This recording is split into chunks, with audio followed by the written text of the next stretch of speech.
Welcome to Tutus and Tea, a podcast created by two studio owners who care deeply about the future of the dance studio industry. This podcast was born out of real conversations, lived experiences, and a shared conviction that it is time to talk honestly about what is happening behind the scenes in the dance world, the good, the hard, and the things that often go unspoken. Hello, welcome back, everyone. Welcome back. This is Missy. We're having a fun time today because we are doing a Get to Know Us episode. We just figured maybe you'd want to get to know us more. Yeah, Or not. maybe not. That's fine too. You could skip this one, but tune in for the next one. Macy and I, like we've said 100 times, this podcast was because we get together and we just have the best conversations, a lot of shared experiences and stories. And so that's what we're bringing to you guys today. We took the time to write down a couple different categories to talk about, and it's going to be a fun one. So let's jump right in. Let's jump in. So tell me, Michaela, tell me one of your memories in dance. Yes, like you were saying, it's hard to narrow down. Yeah, because we've been doing this for a minute. Eons, since the 19th century. Apparently, we're from the 20th 19th century. 1900s. Here we go. Well, something that immediately came to my mind, considering that it's also Nutcracker season, was my very first Nutcracker. I'm going to say I was 8, possibly 9. What a great time. It's a great time. My father, shout out, Daddy, Yeah. he was one of the party parents. Oh, that's so fun. He ended up being very, called back every year because he's a character. He was a and star. He was a star. he was a star. And so he was my dad portraying my father in the Nutcracker. And we were arriving together, that first opening scene where all the families are coming to the home and the party. And I forgot that the overture was about 10 minutes long. Yeah. Because it is. And it's beautiful. But that song, to this day, every time I hear dun, dun, dun, dun, dun, I'm like, so we're probably like the third family to walk across the stage to enter. But the music's on, and I turn around, my dad's gone. I'm like, immediate tears. Oh, no. I'm like, oh no, we're gonna miss our moment, our debut moment. I'm sobbing. He ran to the dressing room, which was right there. Didn't tell me. Just thought, oh, I'll be right back. Ran to the dressing room, came back. He had like a hanky. He forgot his pocket square for his costume. And I just was like, where were you? And he, to this day, still has the hanky with my mascara imprints. Oh my like gosh. 2 eyeballs next to each other because I just blah, blah. That is so sweet. And he still has it. That is so sweet. I Yeah. love that story. Thanks. So that, That's so happy Nutcracker. heartwarming. That's such a Nutcracker story. It is. Oh my goodness. Yeah. Well, what about you? What sticks out? What came I to also mind? have a Nutcracker story, but it's a little bit more of like a nightmare, fever dream. What do you do? I've been there, girl. So this was Nutcracker where I was older. I was almost at 18. Nice. And we were doing Mirliton. And like the super classical version, like the Bolshoi version is a trio, so pas de trois, with a guy and 2 girls. Okay. And we had a quick change. I forget what we did right before that, but it was like we had to be quick. And my girl partner, she just wasn't able to get her headpiece on. It was one of these like giant donut type of tiaras. It was just massive and really hard to get on. And she was panicking, and we were trying so hard to help her, but she didn't make it. And she was so mature about it. She was like, "Just go, guys, just go." Like it was like a movie where it's like, just let I'll stay behind. So we had like maybe 20 seconds left before we were on, and it's a pas de trois, so like it's choreographed for 3. Oh, gosh. So the guy partner and me, he was like, just I'll tell you in your ear what we're doing. Oh. And that's what we did on stage. Pros. And it was like so fun. We felt really bad, of course, for our partner, but it was also so fun to experience like what you have to do in the event of an emergency. Yeah. And like the show literally must go on. And There to it this is. day, sometimes I'll have like little, I guess I'll call them nightmares, where I'm on stage and I have to just like come up with choreography because something happened. So that was it. And that must have been drilled into you because you Yeah. guys were just like, oh, let's go. We're like, let's just do some leaps and stuff. Question, was the tiara just not wearing that? That just wasn't an option? It wasn't, because also she had to change into point shoes Right. and costume. course. So like I think point shoes were off, headpiece was getting on, costume was on. It was just like not gonna happen in 20 seconds. We love a quick change. Yeah. Okay, very good. Yeah. All right, let's see. What do we have next? Things we would have never done that we are seeing students do now. Oh my goodness. Anything come to mind? I know our teachers are like rolling in their graves if they were to see what happens nowadays. Yeah.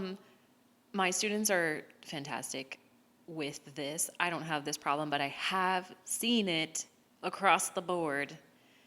Not bowing or saying thank you after class, like just nothing, just like, we're done, bye. Oh, Yeah, if you're lucky. if you're lucky. Yeah. Or that's- we get to go. That's wild. What is standard at your studio? What do your girls do? We do a reverence. So we have a little moment where we bow with music, and then we clap, and then everyone bows to me, and I bow to them, and we say thank you. I don't have them Beautiful. single file line up, but some places do. Yes. Yeah. And they should be aware of that. Maybe even like going to a summer intensive, like that's pretty standard. Yeah. I would say. And if you're lucky to have an accompanist in your class, you must go bow to the pianist as well. Thank you so much. Yes.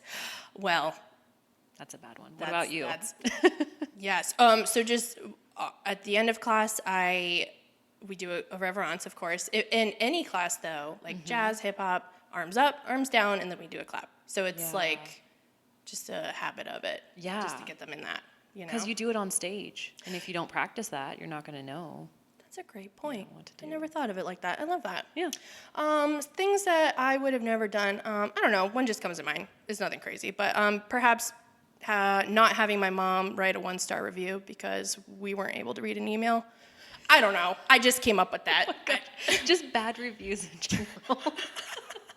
Bad reviews in general. Please don't leave them. Over Please. something trivial. Please come and chat. We are humans. You can chat with us. I think we touched on reviews a couple episodes ago, and it's like, just never would have happened. this is our livelihood, guys. Please spare us. It's wild, but Yeah. my mom, Joan, she would never have. Definitely not. No. Here's one, maybe. Missed class without asking. Oh my gosh, yes. And I'm not talking email day of, FYI, Susie Lou is not in class. I'm talking, what was your experience with that? My teacher that I had for most of my years growing up, her religion didn't celebrate any holidays at all.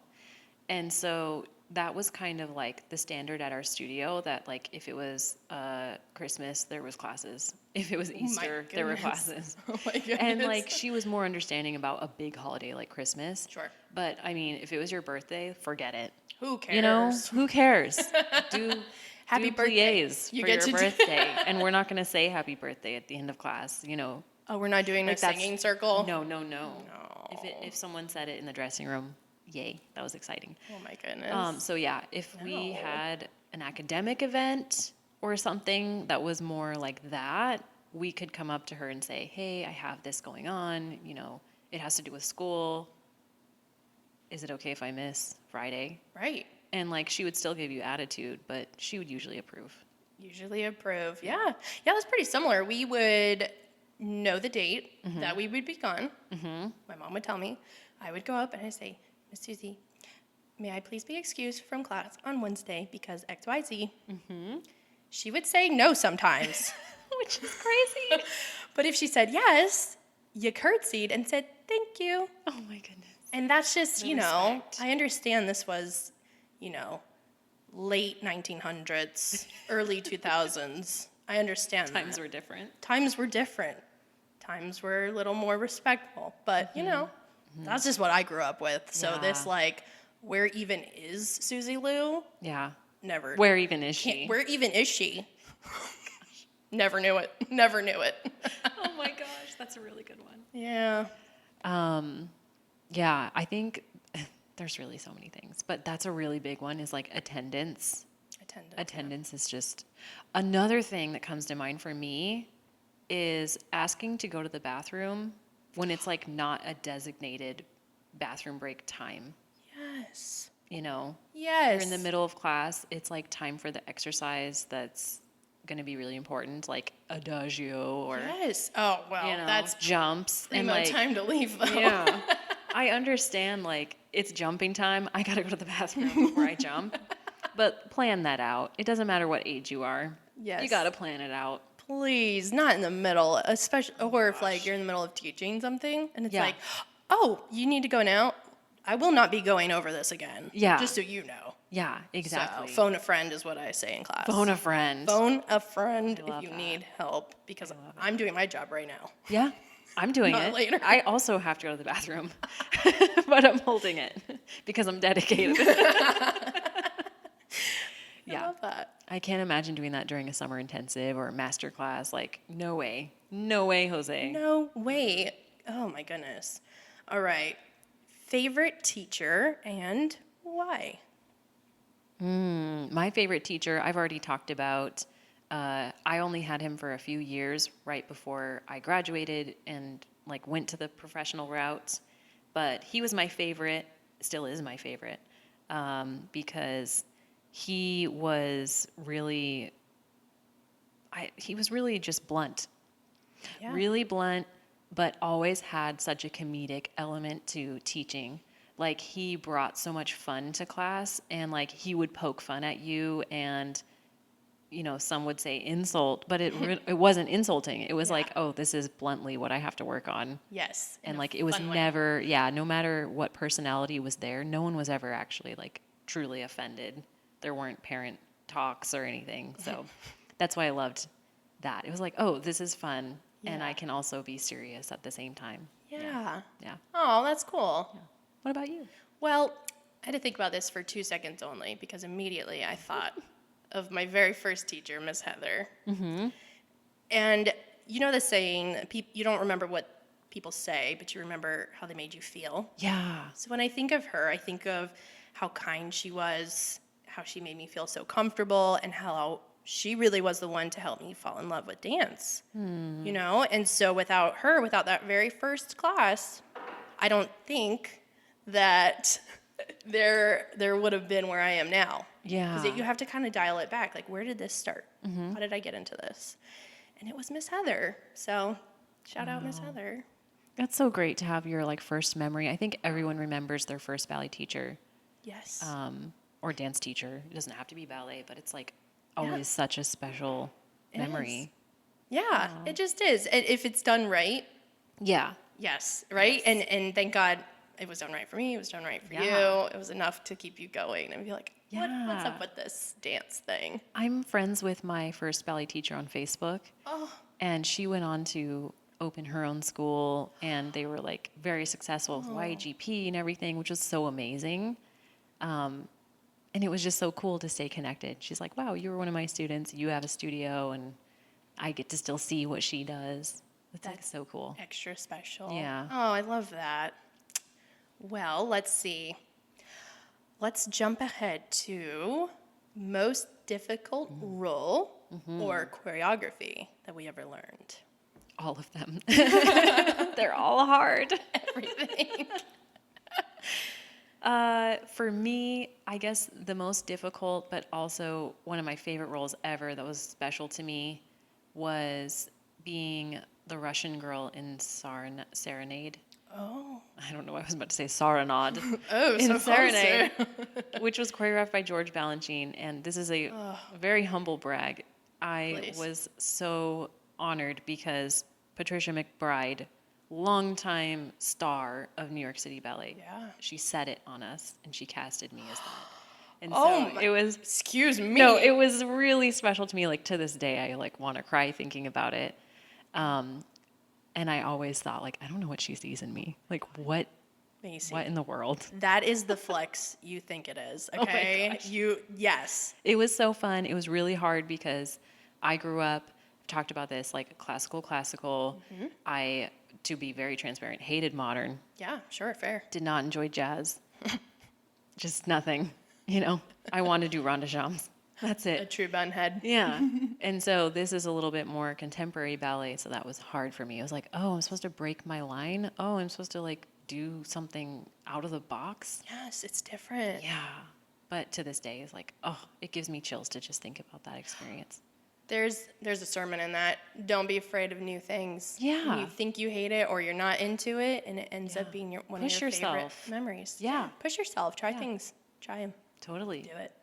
What about yours? Well, what came to mind immediately was, and not every Cinderella has this role, but it's midnight, and it's Yeah. like a very evil role because the clock, dun. the clock has struck midnight, and it's all hell is breaking loose. Yeah. Apparently, I don't know. That was the vibe, and so I want to say it was the most difficult, only because they had me in like a floor-length bustle Oh, my goodness. with like this, like very like pirate puff sleeve vibes too up top, and then like a corset. And so that just to dance in, I was like, okay. But Was then, it heavy? It was so heavy. Oh, jeez. It was so heavy. Without being dramatic, I'm gonna guess it was 15 pounds. That's Like it was so heavy. crazy. To turn in? Yes. Oh. And it was very like modern and sharp and like pop, pop. And so cool, all that's great. And then put all that on a like 12-inch wide platform that ran the length of the, like right by, like if I reached out, I could touch the backdrop. So my it was gosh. like 12 inches up in the air. How far up in the air? I want to say 3 feet. Oh, wow. And so I'm doing all this like pow, pow, pow, like think very cool karate vibes, but like Okay. very just intense and bustle. Don't trip on the bustle and don't fall off the platform. Oh, my God. And I was like, I can't see.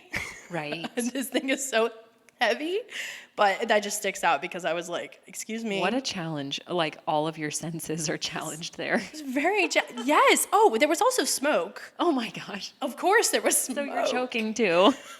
Choking, can't see, can't breathe. Oh, my God. 15 pounds of costume. We love a heavy costume. But I tell you what, I executed the heck out of that role. I'm Okay? sure you I'm just gonna tell you, I love that. that was very fun. I also have, like, my least favorite role I've ever had. Oh please. Ironically, it never made it to stage. Oh, Because, like, I guess the show got canceled or something. So maybe it was fate.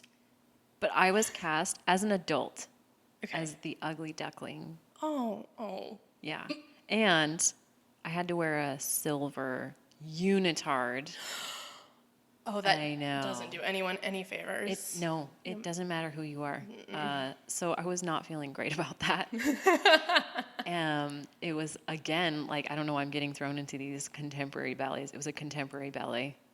And so I just felt very uncomfortable and out of my body as far as what I was doing, who I was, Please. what I was wearing. That's wild. So why did it not make it to stage?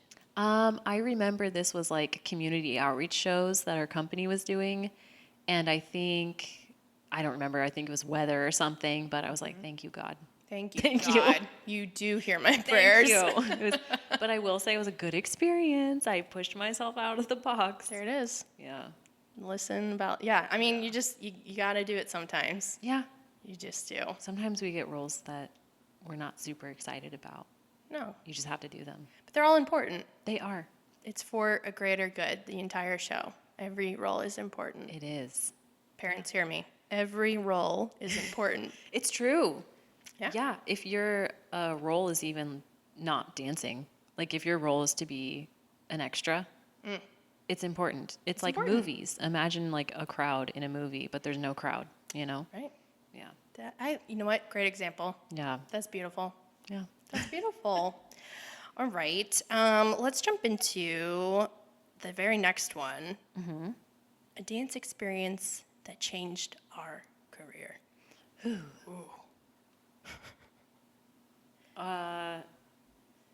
There's so many. I feel like our careers have just evolved, which is so beautiful. It's true. Dance wise, I would say when I got to perform my first like principal role, Right. that was just really special to me. I wasn't expecting it. Right. You work so hard. Yeah, you just get to all do those it, years. and that's why it pays off to be an understudy or to be second cast, because you never know what's going to happen. So I got to perform Giselle, and that was really special. Oh, that's for so me. special.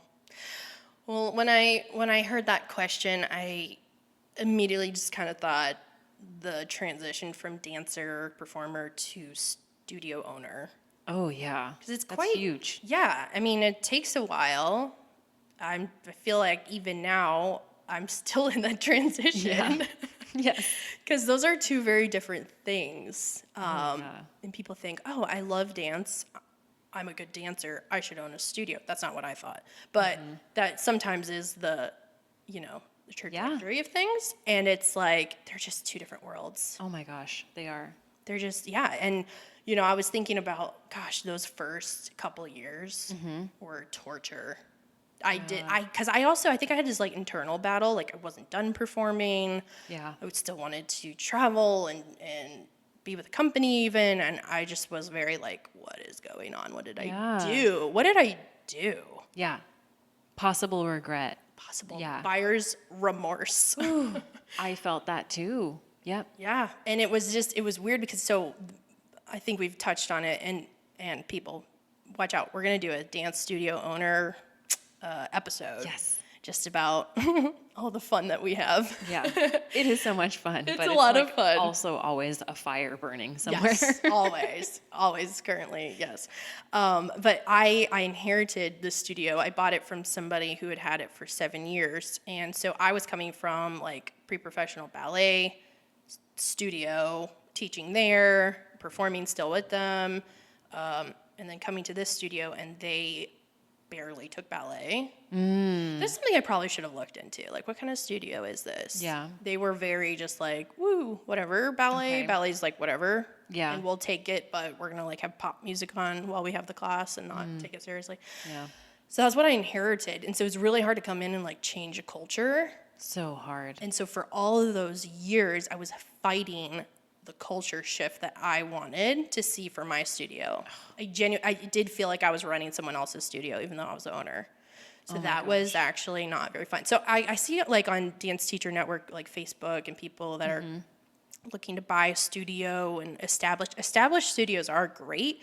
I would like caution you though to look into if what their culture currently is something you want to do for about 7 years.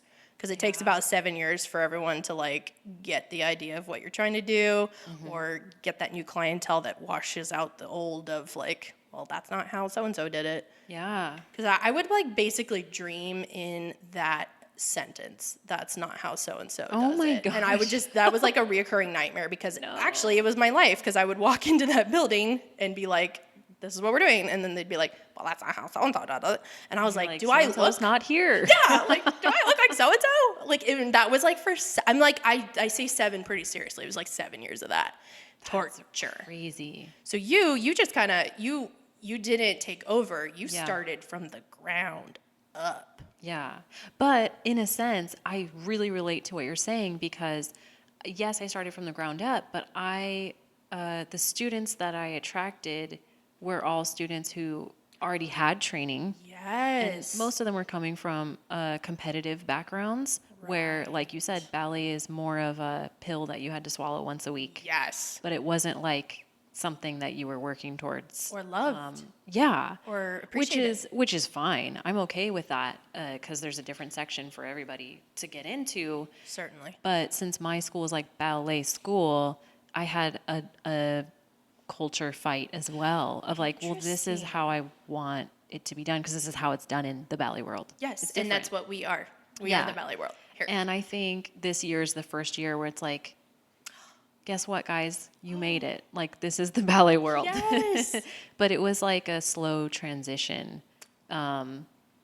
Just even thinking of those little things like unlimited, talking about tuition and classes, like unlimited versus this is what you have to do. This is your set amount of hours, or dress code, or how many hours of ballet you have to take, or point.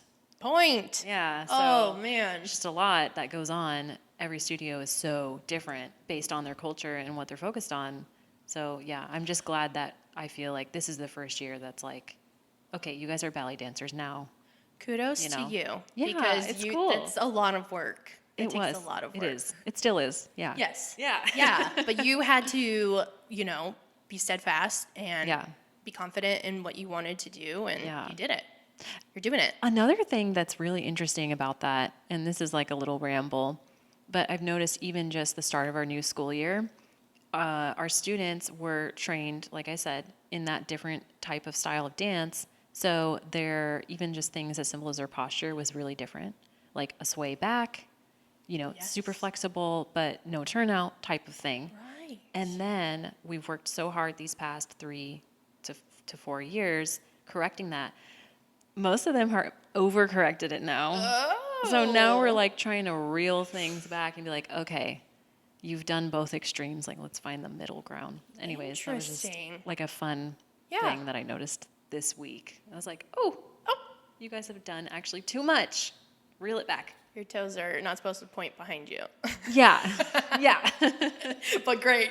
Yeah, exactly. Wow. Well, this has been a very fun episode, Yeah. Macy. I love always hearing different stories I haven't heard yet, Yeah. getting to know you better. Yeah, me too. So thanks for listening, guys. We'll see you next month. We'll see you. Bye.